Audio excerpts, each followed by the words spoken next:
Good morning to all of you. I am Subir sir from Home Coaching Center, खिरू चौक, भट्टा बाजार, पूर्णिया। और आज class 7-8 के लिए आपका नया चैप्टर है साउंड। जी हाँ, आपको हीट के बाद आपका अगला चैप्टर जो है वो है साउंड। और देखिए, सबसे पहला क्वेश्चन है कि साउंड होता क्या है।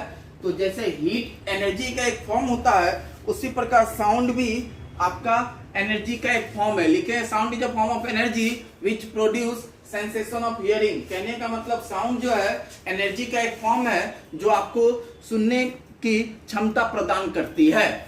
दूसरा है production and propagation of sound. Production and propagation of sound मतलब साउंड का जो प्रोडक्शन और प्रोपागेशन है वो कैसा होता है। लिखिए, sound is produced by vibrating bodies. Sound तभी प्रोड्यूस होगा जब कोई बॉडीज वाइब्रेट करेगा। Sound waves are mechanical wave. Sound need a material medium. Sound को हमेशा एक मटेरियल मीडियम की जरूरत पड़ती है प्रोपागेट करने के लिए, मतलब एक स्थान से दूसरे स्थान तक जाने के लिए। The medium needed by sound to propagate must be a material medium. वो जो आपका मीडियम होगा वो इलास्टिक होना चाहिए, कंटिन्यूअस होना चाहिए। Sound can travel through any material medium. Sound जो है वो किसी भी मटेरियल मीडियम में ट्रेवल कर सकता है, चाहे वो सॉलिड हो, लिक्विड हो या गैसेस हो। याद रहे, वो वैक्यूम में आपका ट्रेवल नहीं करता है।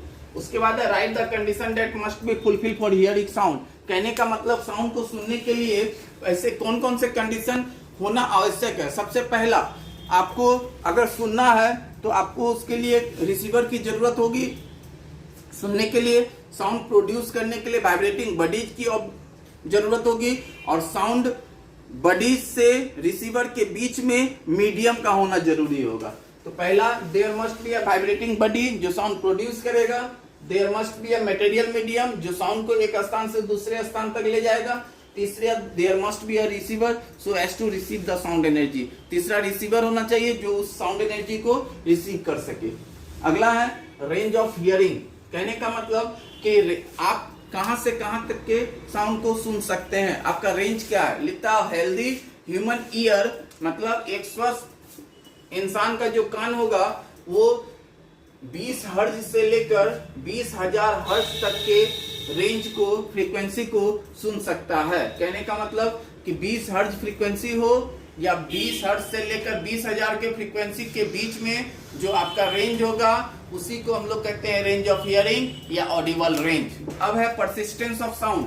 परसिस्टेंस का मतलब होता है कि जो आप सुनते हैं वो आपके कान में कितने देर तक रहता है। तो लिखें, the sensation of any sound persist for 1/10 second. आप कोई भी साउंड जो सुनते हैं वो 1 सेकेंड का 10वां भाग आपके कान तक एक्सिस्ट करता है, जब तक कि दूसरा साउंड आपका फिर से आपके कान तक आने से पहले वो 1 सेकेंड का 10वां भाग तक आपके कान तक रहेगा। अगला है आपका रिफ्लेक्शन ऑफ साउंड। रिफ्लेक्शन क्या होता है, आप लाइट में भी पढ़े थे पिछले क्लास में कि रिफ्लेक्शन का मतलब होता है रिटर्निंग बैक ऑफ साउंड। जी हाँ, किसी भी मटेरियल से जब कोई ऑब्जेक्ट टकरा कर रिटर्न हो जाए तो उसको कहते हैं रिफ्लेक्शन ऑफ साउंड। लिखा हुआ है, the returning back of sound wave on striking a surface मतलब किसी भी सरफेस से टकरा कर, वो सरफेस आपका वॉल हो सकता है, मेटल सीट हो सकता है या प्लाईवुड हो सकता है। जब इस मटेरियल से आपका साउंड टकरा कर रिटर्न बैक हो जाए तो ऐसे रिफ्लेक्शन को हम लोग कहते हैं रिफ्लेक्शन ऑफ साउंड।